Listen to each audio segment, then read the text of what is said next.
Hello বন্ধুরা, কেমন আছো তোমরা সবাই? তো দেখো আজকে আমি কি রান্না করছি। দেখো তোমরা দেখে বুঝতে পারো কিনা এটা কি ফিশ। আমি বলেই দিচ্ছি, যেহেতু টুকরা করা আছে বুঝতে পারবে না, এটা পিকেট মাছ। তো আর এখানে তরকারি হচ্ছে, এক পাশে ভাজা বসিয়েছি, এক পাশে ঝোল, ঝটপট হয়ে যাবে। আর আজকে তোমাদের সাথে একটা মজার জিনিস শেয়ার করবো। এরকম দেখেছো যে সস দিয়ে এরকম করে অনিয়ন কেউ খায়? এই দেখো আমার ছেলে খায়, ওর সেই টেস্টি লাগে, টেস্টি।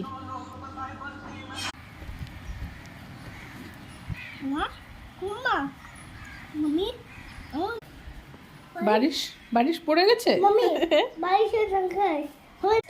দেখো আমি দূর থেকেই তোমাদেরকে দেখাচ্ছি আমার গাছে আজকে দেখো কত ফুল ফুটেছে, নীলকণ্ঠ ফুল।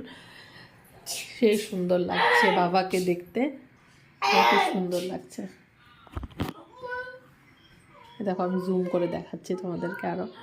দেখো কতগুলো বাবাকে ফুল দিয়েছি, মায়ের চরণও দিয়েছি ফুলে। দেখো তো আজকের জন্য বাই বাই।